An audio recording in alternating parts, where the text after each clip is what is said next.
Hello, welcome friends once again on our platform Barabanki genius coaching and as आपको पता है कि जैसे कि हम लोग जो प्रिपरेशन कर रहे हैं फॉर टेट एग्जामिनेशन, तो उससे पहले देखिए मैंने आर्टिकल्स की स्लाइड बनाई थी, वो वीडियो आपके पास पहले से मौजूद है। अब एक नया वीडियो है जो रिलेटेड टू टेंस है। आप भी जानते हैं आपके एग्जाम में टेंस से रिलेटेड क्वेश्चन जरूर पूछा जाता है। और टेंस का क्वेश्चन डायरेक्ट तो आएगा नहीं कि बताइए कि इस टेंस की क्या हेल्पिंग वर्ब होती है। और आप सबको पता है कि कोई भी टेंस की अगर पहचान करनी हो आपको इंग्लिश में, तो उसमें हेल्पिंग वर्ब से आप पहचान कर सकते हैं कि ये सेंटेंस किस टेंस का है। जनरली 3 टेंस होते हैं, प्रेजेंट, पास्ट और फ्यूचर, और उसके 4 पार्ट्स हैं, इंडेफिनिट, कॉन्टिन्यूअस, परफेक्ट और परफेक्ट कॉन्टिन्यूअस। तो कुल मिलाकर अगर आप देखें तो 4 into 3 यानी कि 12 टाइप्स ऑफ टेंस होते हैं। इट मीन्स, इसका मतलब कि there are 12 types of helping verbs which we use in tenses. So today we are going to discuss key as to how we identify the sentence tense according to the with the help of helping verb। चलिए देखिए, first sentence आपके screen पर लिखा है the politician address the gathering. अब यहाँ पर the politician जो है ये सब्जेक्ट हो गया आपका,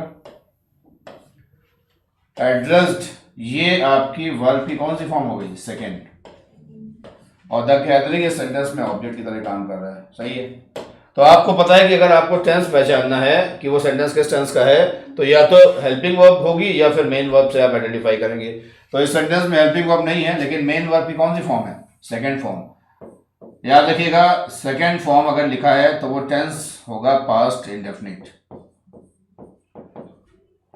पास्ट इंडेफिनिट टेंस में वर्ब की सेकंड फॉर्म का यूज किया जाता है। जैसे गो वेंट, गॉन में वेंट आ जाए, कम केम कम में केम आ जाए, ड्रिंक ड्रैंक ड्रंक में ड्रैंक आ जाए, तो सेकेंड फॉर्म जब आएगी तो आप पहचान जाइएगा वो सेंटेंस का टेंस पास्ट इंडेफिनिट होता है। ठीक, तो ये पहला सेंटेंस हो गया आपका।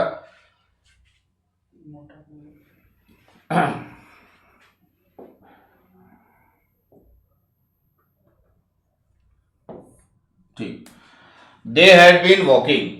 अब देखिए इस सेंटेंस में जो दे हैड बीन वॉकिंग लिखा हुआ है, यहाँ पर दे आपका सब्जेक्ट हो गया। सब्जेक्ट से पहचान नहीं होती है, आपको पता है, पहचान होती है हेल्पिंग वर्ब से या फिर मेन वर्ब से।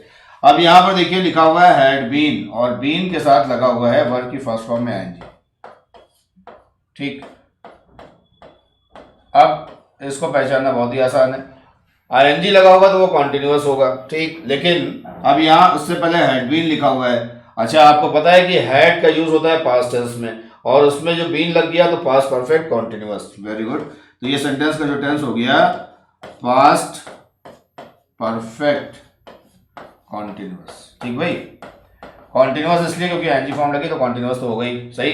चलिए थर्ड सेंटेंस है they will have learned their lessons. Okay, अब दे सब्जेक्ट है इसमें, और ये देखिए विल हैव के साथ वर्ब की थर्ड फॉर्म लिखी है। विल हैव के साथ क्या लिखा है, third form of the verb.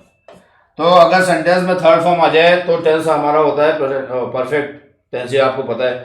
अब विल और शैल लगा होगा तो वो फ्यूचर हो जाएगा। तो इस सेंटेंस का अगर टेंस आपसे पूछा जाए तो आप बताइएगा ये सेंटेंस का टेंस है future perfect.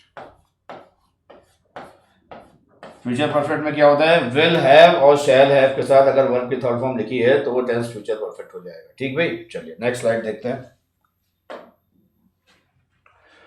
They will be having fun, sentence पढ़ा आपने, यहाँ दे फिर सब्जेक्ट हो गया। अब इसमें विल के साथ बी लिखा है, और यहाँ देखिए वर्ब की फर्स्ट फॉर्म में आईएनजी लिखा हुआ है। सही है। तो मैंने अभी आपको बताया था कि वर्ब की फर्स्ट फॉर्म में अगर आईएनजी है तो वो कॉन्टिन्यूअस होगा, और उसके साथ अगर विल या शैल जुड़ जाए यानी विल बी या शैल बी, तो फिर ये सेंटेंस का टेंस हो जाएगा कौन सा, फ्यूचर कॉन्टिन्यूअस। कौन सा, फ्यूचर कॉन्टिन्यूअस। ठीक, they will be having fun मानी वे खुशियां मना रहे होंगे या वे एंजॉय कर रहे होंगे, ये सेंटेंस की हिंदी है। अब क्वेश्चन नंबर 5 है we are waiting for them.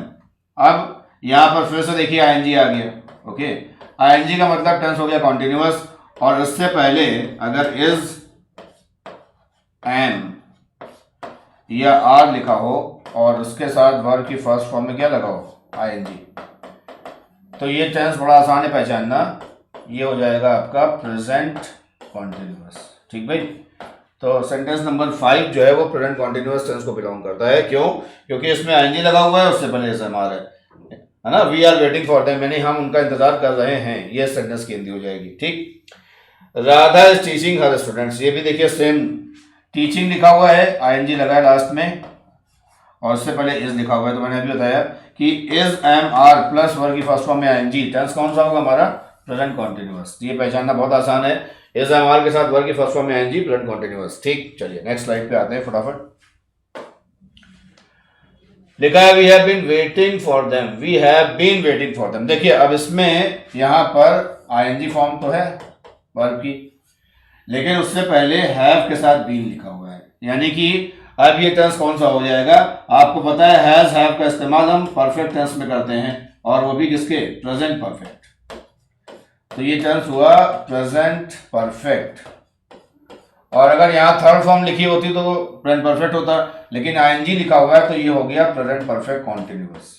Present perfect ING लिखे होने की वजह से इसको हम कॉन्टिन्यूअस में रखेंगे। तो ये सेंटेंस होगा we have been waiting for them, हम उनका इंतजार कर रहे हैं। और इसमें जनरली टाइम दिया होता है, जैसे we have been waiting for them, इसके आगे हम जोड़ दें फॉर हाफ एन आवर, आधे घंटे से, तो ये सेंटेंस कंप्लीट हो जाएगा कि हम आधे घंटे से उनका इंतजार कर रहे हैं। तो we have been waiting for them for half an hour, correct. Now next देखिए, Ram eats with his right hand, correct. अब इस सेंटेंस में राम तो सब्जेक्ट हो गया आपका, इसमें हेल्पिंग वर्ब नहीं दी है। यहां पर देखिए ये मेन वर्ब की फर्स्ट फॉर्म में क्या लगा हुआ है, एस या ई एस। अच्छा, मेन वर्ब की फर्स्ट फॉर्म में अगर एस एस लगा होता है तो बड़ा आसान है पहचानना इसको, ये आपका हो जाएगा प्रेजेंट का इंडेफिनिट टेंस। प्रेजेंट इंडेफिनिट सबसे आसान टेंस यही होता है पहचानना, क्यों, क्योंकि इसकी वर्ब की फर्स्ट फॉर्म में अगर एस एस लगा है तो आप पहचान जाइएगा कि वो प्रेजेंट इंडेफिनिट है। या हो सकता है कि ये तब लागू होता है जब आपका सब्जेक्ट सिंगुलर हो। मान लिया आपका सब्जेक्ट प्लूरल है, हाँ, तो अगर प्लूरल होगा तो उसमें बस एस एस नहीं लगा होगा, सिर्फ वर्ब की फर्स्ट फॉर्म लिखी होगी। तो ये दोनों ही कंडीशन में आपका टेंस प्रेजेंट इंडेफिनिट होगा। फिर से सुन लीजिए, वर्ब की फर्स्ट फॉर्म लिखी हो या वर्ब की फर्स्ट फॉर्म में एस एस लगा हो तो हमारा टेंस होता है प्रेजेंट इंडेफिनिट टेंस। और वर्ब की अगर सेकंड फॉर्म लिखी है मेन वर्ब की तो पास्ट इंडेफिनिट टेंस होगा। ठीक भाई, चलिए नेक्स्ट 9th नंबर पे है they have learned their lessons. Okay, अब आप सबको पता है कि लर्न जो है वो वर्ब की कौन सी फॉर्म है, थर्ड, ठीक। और उससे पहले लिखा हुआ है हैव, तो ये जो हैव है ये बताता है परफेक्ट टेंस, और हैव लिखा हुआ है इसलिए इसको हम प्रेजेंट परफेक्ट में रखेंगे। कौन सा, प्रेजेंट परफेक्ट टेंस। तो यहां पर ये भी याद कर लो कि हैज और हैव के साथ अगर वर्ब की थर्ड फॉर्म लिखी है तो प्रेजेंट परफेक्ट टेंस होगा, और हैज बीन और हैव बीन के साथ अगर आईएनजी फॉर्म लिखी है तो वो प्रेजेंट परफेक्ट कॉन्टिन्यूअस होगा। ठीक, चलिए नेक्स्ट क्वेश्चन, ये एक स्लाइड है, ये बड़ा इंपॉर्टेंट सवाल है, देखिए थोड़ा टिपिकल भी है। अब ही के साथ यहाँ मतलब ही हो गया सब्जेक्ट, ही के साथ हैज लिखा है और हैड भी आ गया है। अब ध्यान दीजिएगा यहाँ पर हैज जो है वो हेल्पिंग वर्ब है और हैड जो है वो वर्ब की थर्ड फॉर्म है, मेन वर्ब की थर्ड फॉर्म। ठीक, आपको पता है कि हैज हैव के साथ अगर वर्ब की थर्ड फॉर्म लिखी हो तो बड़ा आसान है पहचानना, अभी मैंने बताया। ये आपका टेंस हो जाएगा प्रेजेंट परफेक्ट। कौन सा, present perfect tense. Has have के साथ वर्ब की third form present perfect tense. ठीक, अब यहां देखिए she had been singing, singing आ गया यानी कि आईएनजी फॉर्म है तो टेंस होगा कॉन्टिन्यूअस। अब कौन सा कॉन्टिन्यूअस, इसको आगे से देखते हैं। अगर यहाँ पर हैड के साथ बीन लगा है तो हैड हमारा आता है पास्ट में, ठीक है, और बीन लगा हुआ है फिर आईएनजी लिखा हुआ है, इसका मतलब ये हो गया हमारा पास्ट परफेक्ट कॉन्टिन्यूअस। यहीं पर अगर हैड की जगह हैज लिखा होता तो ये प्रेजेंट परफेक्ट कॉन्टिन्यूअस हो जाता। तो she had been singing for hours. ठीक, नेक्स्ट है we are learning our lessons, बड़ा आसान है, लर्निंग लिखा हुआ है यानी कि ये टेंस हो गया हमारा कॉन्टिन्यूअस। ठीक, और उससे पहले इज़ामान लिखा हुआ है तो ये हो गया प्रेजेंट कॉन्टिन्यूअस। देखिए प्रेजेंट कॉन्टिन्यूअस पहचान आसान हो गई कि इज़ामान के बाद वर्ब की फर्स्ट फॉर्म में अगर आईएनजी लिखा होगा तो वो वर्ब प्रेजेंट कॉन्टिन्यूअस टेंस को बिलोंग करेगा टेंस। ठीक है, चलिए next question, John didn't sleep well. अब यहां पर देखिए जॉन सब्जेक्ट हो गया आपका, करेक्ट, ये डिड है हेल्पिंग वर्ब के रूप में, ठीक, और इसके साथ वर्ब की फर्स्ट फॉर्म लिखी है। तो आपको पता होना चाहिए कि डिड हेल्पिंग वर्ब होती है पास्ट इंडेफिनिट टेंस की, और ये पास्ट इंडेफिनिट का नेगेटिव सेंटेंस है। देखिए अभी मैंने आपसे एक बात की थी कि पास्ट इंडेफिनिट में second form of the verb आती है, सही है, लेकिन वो टेंस होगा, वो सेंटेंस होगा अफर्मेटिव। जैसे जॉन सो गया तो जॉन स्लेप्ट वेल, वहां पर सेकंड फॉर्म आएगी। लेकिन John did not sleep well, John ठीक से नहीं सो पाया या जॉन ठीक से नहीं सोया। तो जब नेगेटिव सेंटेंस बनाएंगे तो डिड लगाएंगे और डिड के साथ फिर से फर्स्ट फॉर्म आ जाएगी। तो पास्ट इंडेफिनिट का टेंस पहचान बड़ा आसान है कि ये डिड आ जाए तो हेल्पिंग वर्ब के रूप में हो जाएगा, और अगर डिड नहीं आया होगा तो फिर वर्ब की सेकंड फॉर्म होगी। ठीक, चलिए। ज्योति वर्क्स एट अ फैक्ट्री, बड़ा आसान है, ज्योति सब्जेक्ट हो गया। वर्ब जैसे आप जानते हैं कि वर्ब की फर्स्ट फॉर्म में जब हम एस एस लगाते हैं तो ये सेंटेंस बनता है हमारा किस टेंस का, प्रेजेंट के इंडेफिनिट का, प्रेजेंट इंडेफिनिट।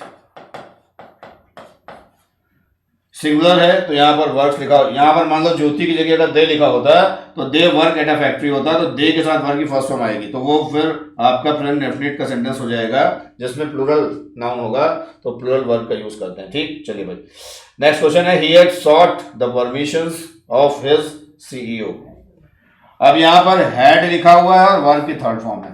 ठीक, जब आप हैड के साथ वर्ब की थर्ड फॉर्म यूज करते हैं तो आपको पता है हैड पास्ट टेंस में आता है, और जब थर्ड फॉर्म लगती है तो वो टेंस हो जाता है परफेक्ट। ठीक, तो पास्ट परफेक्ट टेंस हो गया। तो आपने देखा किस तरीके से हम लोग ने with in a few minutes जो है वो सेंटेंस को आइडेंटिफाई किया कि वो किस टेंस के with the help of helping verbs, और यही आप प्रैक्टिस करिए। आपको देखिए ऐसा नहीं कि टेंस आपने पढ़े नहीं है, you have learn so many times but still you are doubtful, so please watch this video and try to learn these things. Thank you very much.